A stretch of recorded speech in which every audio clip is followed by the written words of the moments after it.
السلام علیکم۔ شادی اور اوپر سے خانہ آبادی، کسی کی شادی نہیں ہو رہی تو بیچارہ میرج سینٹرز، میرج والوں کے پاس بھاگتا پھر رہا ہے، اور کسی کی شادی ہو گئی ہے تو وہ روتے پھر رہے ہیں۔ یہ کیا بات ہوئی؟ شادی کر کے بھی پریشانی اور شادی نہ کر کے بھی پریشانی۔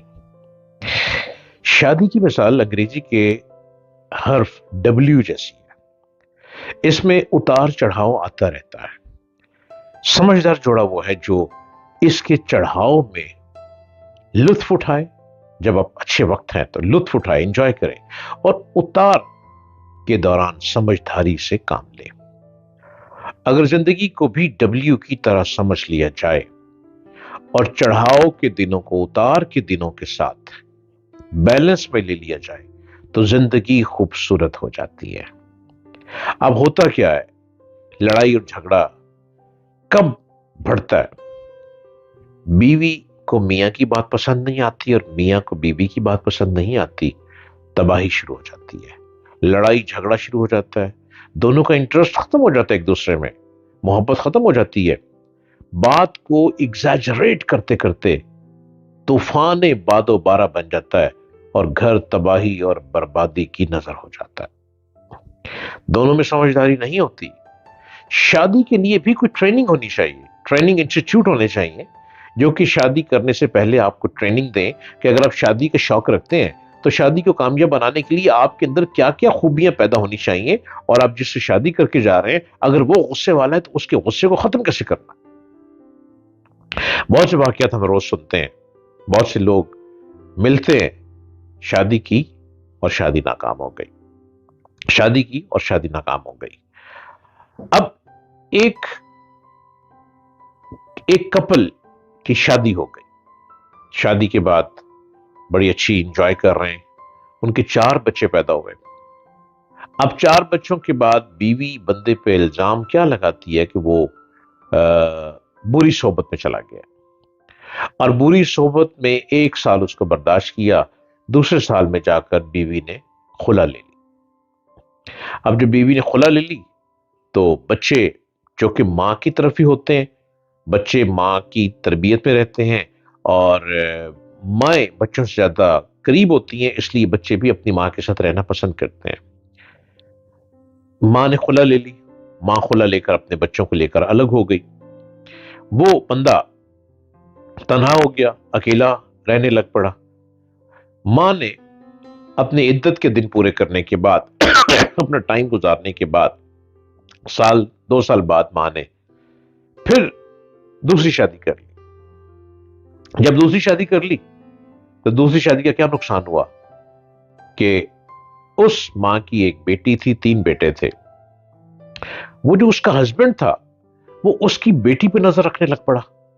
ماں بہت پریشان کہ میں کدھر جاؤں، اس کو روکتی رہی، وہ بعد آ جائے، وہ نہیں بعد آیا، آخر اس ماں نے دوسری شادی سے بھی ڈیورس لے لی۔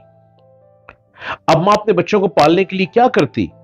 آخر بیچاری کو لوگوں نے کہا کچھ عرصہ کہ تم اور شادی کر لو، آخر مجبور ہو کر تیسری شادی کر لی۔ اب تیسری شادی والے نے شادی کے فوراً بعد کہا کہ اب تم صرف میرے ساتھ رہو گی، بچے نہیں رہیں گے۔ وہ اس نے کہا کہ میرا تم سے ایگریمنٹ تھا ہماری فیملیز کا کہ بچوں کو بھی تم نے قبول کیا۔ اس نے کہا ہاں، رشتہ کرنے سے پہلے میں نے قبول کر لیا تھا، لیکن شادی کے بعد میں تمہارے بچوں کو نہیں رکھ سکتا۔ اب وہ اکیلی ماں اپنے 4 بچوں کو لے کر کہاں جائے؟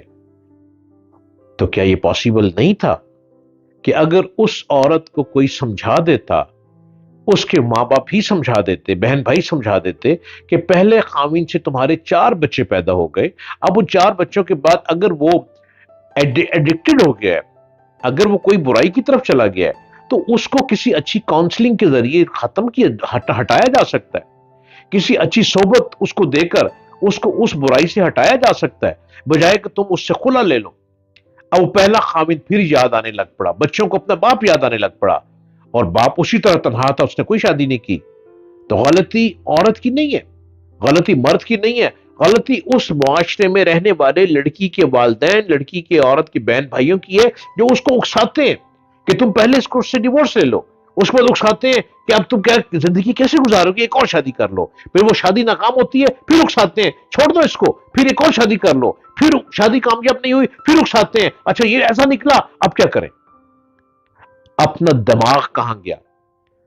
آپ کو دل دماغ دیا گیا ہے اسی لیے کہ آپ اپنی سوچ کو بہتر کریں، آپ معاشرے میں رہتے ہوئے معاشرے کے حالات کو دیکھیں۔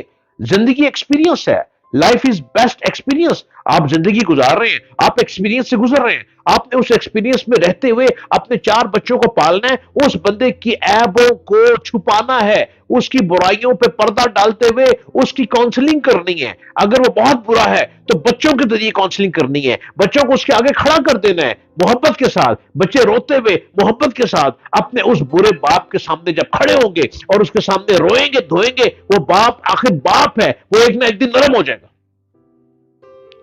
وہ ظالم نہیں ہے چونکہ بچے اس کے ہیں۔ بچے اولاد ایک ایسی چیز ہے جو ماں اور باپ کو ملا دیتی ہے، رشتوں کو مضبوط کر دیتی ہے، میاں بیوی کے رشتے کو اور سٹرونگ کر دیتی ہے۔